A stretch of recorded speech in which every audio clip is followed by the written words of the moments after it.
Hey, so I've been reading Frankenstein. It's probably backwards on my on the video, but should have had this done earlier. But one of my boys spilled water all over my last book, so I had to order a new one.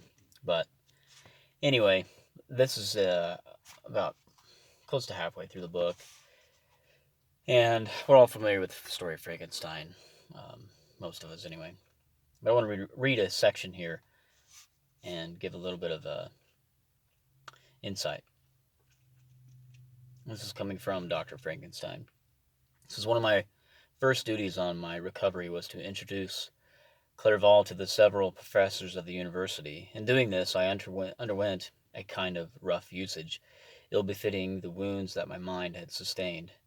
Ever since that fatal night, the end of my labors, and the beginning of my misfortunes, I had conceived a violent antipathy even to the name of natural philosophy.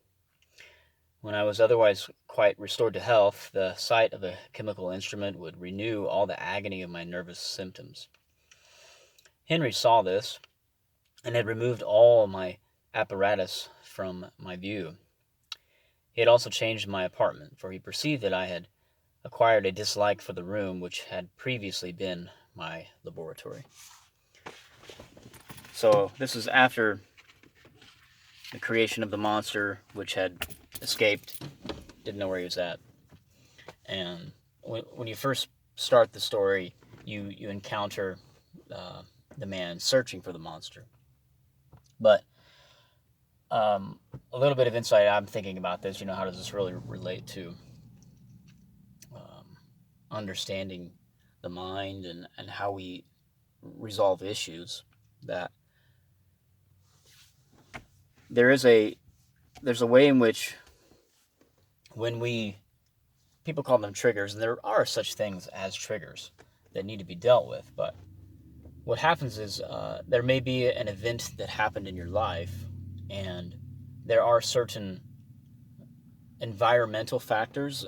Maybe it's a sight of a certain object or a scent, and those things. What they will do is they bring back the memory of that unresolved monster, and the monster, it brings with it that putrefaction that when those things are seen or smelled that are associated to that, they cause you to have a refreshed anxiety.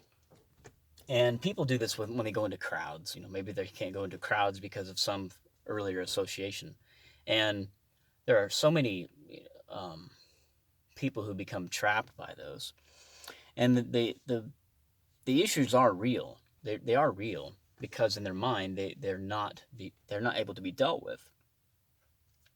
And it can become for some people very paralyzing. But the story goes on, obviously, in the hunt for the monster. But what needs to be dealt with is that the monster needs to die. It has to die. You have to put it to rest. And obviously, as a Christian, knowing that if there are unresolved issues of guilt or unresolved,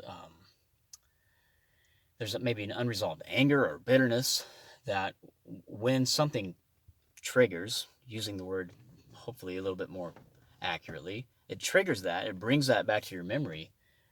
It's demonstrating in your conscience that you've not really dealt with the issue.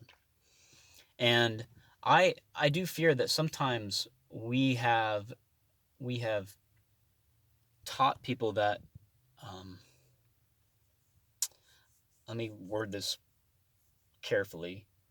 We teach people that because Christ has dealt with everything at the cross, that means that any issue of guilt or any issue uh, of fear or whatever else that comes back to your mind, that's um, brought up by some certain object or a location, that means that you don't have any peace with God, or that you haven't laid it down at the cross yet.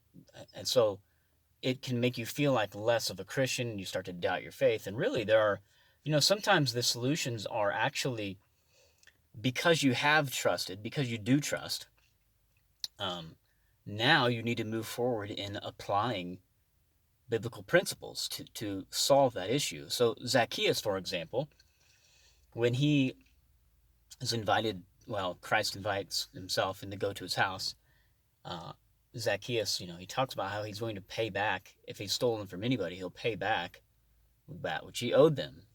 And so for Zacchaeus, in fulfilling the law, which was for theft, if you stole something, you were to give back at least a double portion of what you'd stolen. And so for Zacchaeus, he's recognizing um, to be to be able to have and maintain that peace, you want to apply the law of God in a principled manner, and that is actually a good thing. Not not what often happens though. Whenever we hear uh, preaching about resolving things, usually just leave it at the cross, and we have to understand there's a difference and a distinction between our justification, and understanding, yes, I'm at peace with God. I have resolve. I'm not, if I died right now, I know where I'm going. I know where I stand. But that doesn't resolve the issue in my mind. That doesn't resolve the bitterness that you're carrying with this person. And so what you need to do is go resolve it. Go to your brother. Go resolve the issue. Or if a personal example, thinking back to my schoolboy days, I remembered something that happened, and it involved stealing pop, like stealing soda from a pop machine. Just being stupid boys. But I thought about that as I'm remembering those days, and it brought that into my mind. And thought, I should I should look up that person and try to make things right. Not in any sort of justification of my faith, not in any sort of justification of making sure that I'm now going to heaven, but in obedience to Christ's commands and loving Him and wanting to be obedient in that. So that's a part of the conquering of the monster, that monster that is alive, the Frankenstein, that wants to roam and flee from you, but yet at the same time, the remembrance of something that taints your your thoughts, and it will taint, and maybe to the point where every time somebody would, for me, this didn't happen, but if you remember, there's a guilt that's associated with tires on vehicles because you had a lifetime of stealing there may be an application that you're not actually following through to honor and bring resolve to your conscience, which does not mean that you don't have resolve before God. So different things, but good. And seeking that out obviously takes time, and figuring out how to do that properly requires wisdom and requires insight from other people. So, notes from Frankenstein.